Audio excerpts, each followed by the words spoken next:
And now here's part 2 of our episode. One of the things going into this conversation, I was sort of realizing how it's really difficult to define where Barbra Streisand's music sits in a world where we are constantly assigning genres to things, because she's never, like, she's even said there have been times where she's, had disagreements with management or with, labels or production companies or whatever about wanting her to create like a pop hit or for her to like sound, I don't know, more rock or something like that. And she's always, to her testament, she's always resisted that, because she's like, I want to sing what I want to sing. She put it in her very first contract that she ever came up with, that she was like, I get to decide what music makes it onto my albums. Yeah. But listening to that song, two things struck me. One, she's musical theater. Like, that's like musical theater, but for an audience and for ears that go beyond the theater, because it means she just encompasses everything that requires. But also in that song, that is the best I've ever heard her voice meld with rock music towards the end. Like, that's the sort of, like, that song could have been on the radio. And it's just, so I was just really impressed by that. I don't know how did it strike you, Tanesha, listening to it again? I mean, yes. And the thing, I've heard other stuff from her was she had a little bit more pop for that time, stuff. And she's just, the whole album actually is her a pop singer. She's a pop singer in this album. So all the songs in there are her doing contemporary to that time songs. But the thing that I just kind of had an aha moment with listening to it just now was like, she opens that song with such like forlorn and heartache and such, you can hear in her voice, like you said, the drama, the theater, the anguish and the pain. And she takes you there with her. But then with the rock, she puts you back together. There's nothing worse than that song that opens you up, pours out your guts, and says, "Okay, bye." And you're like, "I gotta put my guts back in my stomach." She pours your guts out. Yes. And then she's like, "Okay, we've had that cathartic moment. Let's build ourselves back up, because you know what? We can do this kind of energy." And that song is hands down one of the best I don't know, probably the best, the only. I don't know. I don't know all the songs in the world, but in my experience, the best song ever to just take you on an emotional journey, but not abandon you. Just also walks you back to a place where you can, like, okay, I can drink a glass of wine and not take the whole bottle. You know what I mean? Yeah, I love that. 888 points for that. She puts you back together. There's a life affirming, as tragic as the end of this film is, and all that, the life affirming element to it is essential. And sometimes we miss that in art. I think the thing that makes you want to pull yourself up and keep going. Right? I think, and not in like an overly saccharine way either. So, Tanesha, I know that I specifically asked you to bring Barbra Streisand to our podcast. Usually, we do ask people to nominate a few albums that they believe are perfect. And we don't define the word perfect for our listeners, for our guests. We're very adamant about that. We will not define perfection. We have journalistic integrity. Yes. So I'm curious to know, when you decided that this was the album you were going to bring to us, what is perfect about it? What sort of standards did you use to come to that conclusion? Aside from the fact that it's probably my favorite, it is my favorite Barbra Streisand album. Yeah. I'm a big fan of her live concerts. And it's an amalgamation of all her songs turned yet again on its ear, contemporary commentary thrown in, but it's just, it's, maybe it's the theater in my heart. Maybe it's the theater baby that lives in my soul until the day I die. But it's just the story is so clear in just the album for me. Or maybe I know the story so well. Like, it's hard to say. But like, Queen Bee, which is from early on in the album, and it's also early on in her career, you know, and she has her and the Oreos. Oh my God, I can't even, like, you know, because, you know, it was two Black backup singers and Barbra Streisand. And, you know, it's so cheeky, you know, and then later on when we hear even Kris Kristofferson, who I didn't know could sing, I was like, oh, look at that, he could sing. His songs, which were like so of the time, right? And so like, dun, dun, dun, dun, dun, dun, dun, you know? And then when I started to fall in love, those songs, it's just such a, it talks to my emotional self, right? And I think the only album that has come, and again, this is all about like me. The only album that comes close to that same kind of, you can take me on an emotional journey. There's only two other albums that have taken me on that same kind of emotional journey, regardless. One is Rent, and the other is Dreamgirls. Regardless, right? They will, every time I will have that same emotional journey. The lyrics are there, and Hamilton, because I finally saw Hamilton live, and there was so much in Hamilton that I did not know from just the album, that there are songs now, especially when Jessica Schuyler sings, now I have better context. But that's a baby, it's nascent. So we're going to live in our Rent, Dreamgirls, and A Star Is Born. Like those three, just every time, take me there. Absolutely. And you make a good point about it being about that sort of question of like, does this as a soundtrack, as an album, relay the whole emotional journey of something? And that's a point that we've talked about a few soundtracks now on the pod, and that's maybe the key right there for me. You might have articulated something that is the key, is like, are you getting the full experience of kind of like what the film is at its core through the music? And I do agree that I believe this one, just through the songs, you get kind of all the guideposts. And there's a stunning breadth of different kinds of sounds on it too. Like there's so much. It contains so much. Yeah. She does. There's a lot of genre defined, like crossing, which makes it more like a musical than a movie soundtrack.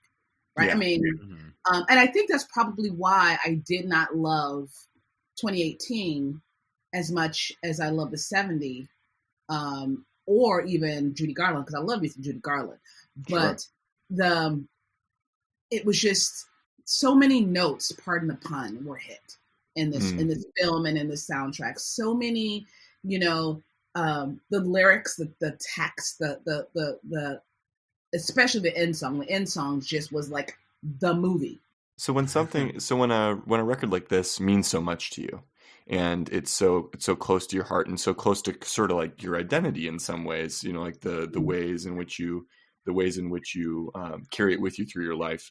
You said you hadn't listened to the album in a few years.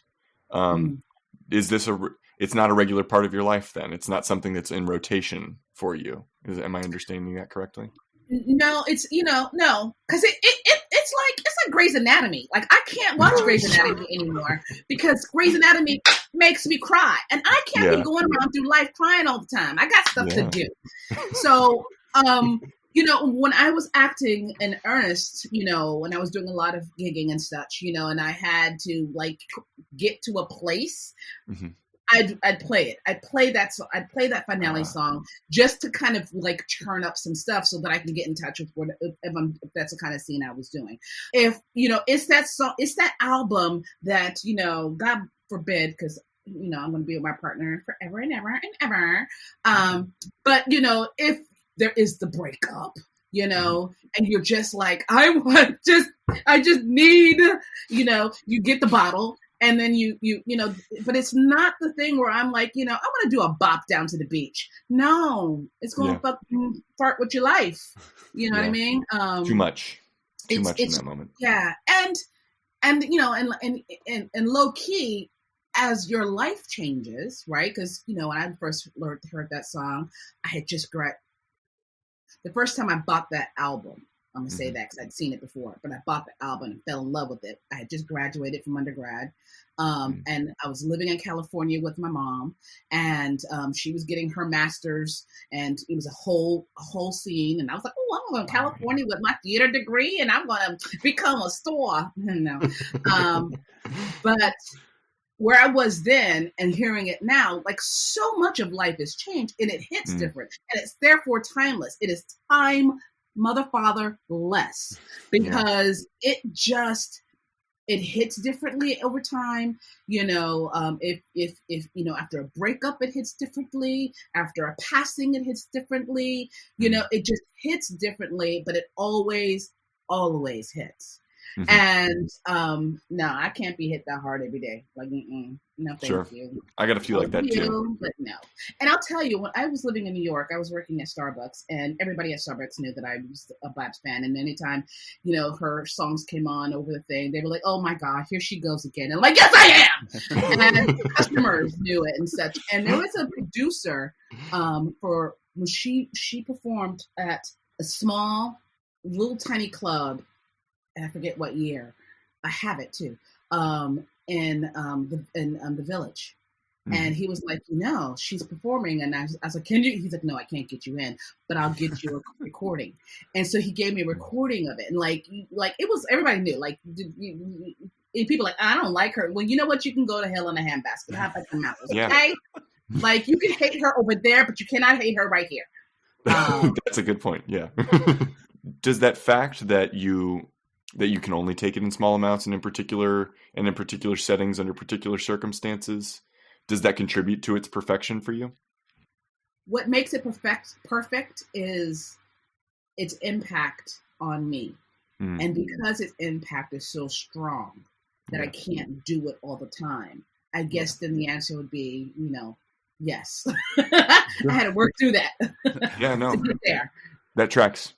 And if anything, that was the thesis for the podcast. That's kind of where the idea that we hear over and over again, right? Something so close to you where it almost feels like a part of you. Those are the perfect albums, and those are the ones. It doesn't matter what they are, right? It doesn't matter what those albums are, but we keep hearing that over and over again. The ones where you're like, well, I bring this out when I'm heartbroken, or I bring this out when I'm celebrating, or I bring this out when I want to think of this person. That's you're very much expressing something that I think is connective for us in experiencing albums. Certainly the people that we've had on. So that's good. I'm going to give you 1,000,000 points for that. 100%. Have you seen her live? I am not that rich. I'm not rich. Sure. I remember so I moved to New York in 2008. So she was in Philadelphia in like 5, 6, 7, somewhere around there. And I was working for the school district of Philadelphia at the time. And my coworker was dating a man who was trying to woo her. And she also loved Barbra Streisand. That was one of the things that we bonded over. And he wooed her tickets to go see Babs. And I lived my character. I was like, you need to come back word for word. You need to come set list. You need to come. She brought me back the Barbra Streisand shirt from that concert tour. And I literally did not wear that shirt for like 10 years. That shirt looks as good as new now because I only just started wearing it like 5 years ago. And I only wear it every once in a while. It's a special shirt. Yeah, it's from her. Now I'm starting, like I've let it go, like the preciousness of it now. It's like been 05 to 23. I can put it 05 to 23, and it still looks and it's still soft. You know what I mean? So, but I'm now starting to wear it again because I'm like, why, like stop holding, because life lessons, why hold things precious, enjoy it, live with it. So meant to be worn. Meant to be worn. Yeah. So no, I've never seen her live. I think I probably would explode. I would pee, cry. I do. And I'm not, the older I get, the more emotional I seem to get. But historically not like an effusive person in terms of like over emotional. but I would explode. I would be like a Beatles bitch. Excuse the language. You know, I think it would be just too much to be. And don't let me talk to her. You could talk to her. Tanesha, you gotta talk to her. You gotta figure out a way to talk to her. I don't know that I could. Sure. I'm joking because I honestly do think that sometimes, you know, the artist, you know, we don't know that person, right? We're not friends with them, right? So it's like that is a very particular kind of relationship. So I'm not always in favor of meeting your heroes. Your artistic So 3 things I'm going to say to that. One, I have met famous people before, and I have had no problem talking to them because they're just humans, right? Yeah. 2, I know Barbara has a reputation for being, whatever. And I'm like, no, she's not whatever. She is a person who absolutely knows what she wants. She's not compromising, and she is standing firm in her truth. And just because she's a woman, y'all don't like it. But had she been a man, y'all have been like, oh yeah, he really knows how to handle his business. So, bum fagoo. And 3, when I think about like speaking to her, I'm an improver. I'm an actor. I can, I'm a presenter. I am good in a pinch. I can wing most anything, and I genuinely think I would just cry. I think I would be like, you have no idea, and like. As a performer person, I can really imagine moments really quickly, and that's now I'm getting choked up thinking about it. So I'm going to back it up a second. But I would really just be like, you have no idea what you've done for me. I was in ROTC when I was in college, and I was at Fort Knox. And Fort Knox was hard because I was a theater major at Fort Knox with a bunch of college students from all over the country who are trying to become officers in the military. Yeah. I didn't commission. Tells you how well I did in the end. And at one point, I was just like, oh my God, what am I doing? I'm a military brat, so I thought I could have, and I had on my Walkman, I had a CD player, and I was listening to one of the duets albums, I can't remember which, and it helped, like every night I would listen to her, and I would listen to the album, and I would just kind of like reset and get ready for the next day. Like it was like, or recover from that day. She reset me every night because I was going through it. And there's so many instances like her songs, her interviews, like the whole Yentl. Yeah. And the fact that the Dutch painter, I can't remember which one, influenced the look. And I was like, oh. And then I began to look into this Dutch painter and his dark, moody things. I was like, oh, like she's just full stop. I could go. I'm gushing. Yeah. Sorry. The idea of being there just made me gush. She put you back together. She did it again. She continued to put you back together. She does. She has. She's so wait, no, I have to know. How did you think of the Michael? How did you think of the movie? What did you think of the movie? I found the movie to be very 70s, both in terms of, like what they were wearing and how everything sounded, but also just the way the movie storytelling was done. I just think that things move a little more slowly in older movies, which there's nothing wrong with that. It felt very, very, very 70s to me. Not only that, I mean, like just Kris Kristofferson's songs, which I will say, I'm not a huge fan of the Kris Kristofferson songs, but I'm like, that's fine because it just makes Barbra Streisand look and sound so much better. Yeah. But I think that I have not seen the more recent Star is Born. I know that the endings are different, but I also, now that I've seen this movie, when I think of Lady Gaga playing that role, I sort of can't see it. Like I just this feels like it was such an iconic moment for Barbra Streisand in this film that it just feels like it would be hard to replicate.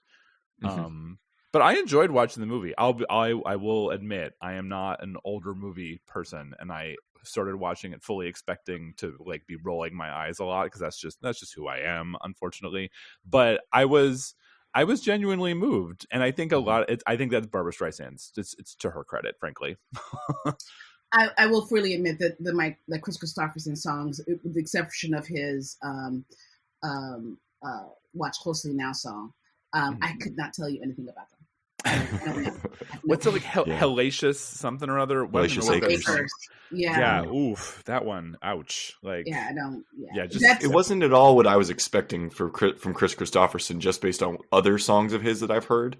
I was like, oh, this is a little different shade of him. It was like kind of Tom Waitsy a little bit. There was a little bit of Tom Waits to him, which was interesting. But that's a well made point about his contrast to the just sheer power of Barbra in this. And what about you, Tyler? What was your experience when you heard the album without having seen the without having watched this version of it? Because I did see the 2018 version of it. I was interested in the style of music, right? The style of music, because in the 2018 version you have this very kind of contemporary country thing that Bradley Cooper's character is doing, but the rock music in this almost feels like kind of like Meatloaf. It's sort of that Meatloaf style rock music, which I think fits really well. And then particularly in the finale, that was the sort of style of rock song that I felt like she came into, was this sort of Bat Out of Hell thing, which really works for her. I really dug that. And then listening through, it's very atmospheric. It's a word a word that I kind of throw around that maybe means nothing, but to me it means something, where it's like I did feel kind of immersed in it. And I felt like there was, I always believe her journey. Everything I see Barbra do, and maybe it's because I know enough about her history where I'm like, she came from basically nothing, and she like built herself up, and there's something really, I'll always believe her because of that. I'll always believe about that want that you're talking about. I think there's something that I'll never disbelieve that. And so for that, it's a great album in that way. And it makes you want to watch the movie more, which I think isn't, if we talk about the use for soundtracks, if you think about releasing a soundtrack as sort of a tool by which to get people to go see the movie or rent the movie, go buy the movie, it is effective in that way, because I'm definitely going to watch it now. Well, Tyler, I think it's time we hit the board. We could talk about her forever, but Tanesha, we need to see how you did on making your case for the perfection of this album. You got a whole lot of points. Let me see if I can make this fan come across. Ooh, you did. Good warp. It was a good warp. Okay, I'll give you 400 more points for the fan punctuation. All right. So with the fan punctuation on the board, that's 400 points for that. Before that, you got 1,000,000 points because you said that this album is perfect because of the impact it's had on you, which I think couldn't have said it better. 888 points for talking about how at the end of the finale song, she puts you back together, and how that's the core power of that song is, of course it rips you apart. We know that songs can rip you apart, but when they put you back together, they don't always do that. Gave you 10,000 points for Jingle Bells and your discovery of Jingle Bells in your rehearsal process with Michael. Great story. 999 points for It's a Good Thing If the Pineapple Upside Down Cake Makes You Want to Slap someone. That is not a bad thing at all. 3,000 points for Forget About It. And let's see, 400 points for this being a safe space where it's okay not to like Ben Platt. That is your prerogative, and I'm not going to shame you for that at all. 900 points for you were second chair clarinet, or you were first chair clarinet? I was second chair. Second chair. I was second chair euphonium in high school, so we share that as well. I gave you 700 points for being an emotional responder, and that being the first thing that you key into with music. And originally I gave you 6,000 points for the impact of your introduction of yourself on the podcast, which was worthy of Babs herself, I must say. Add all that to the Emmy that you gave me for my 60-second intro, and I would say the board is looking pretty good. It might even be EGOT worthy, which everybody, in case you forgot, she does have an EGOT. She's one of those very few people. Babs has an EGOT.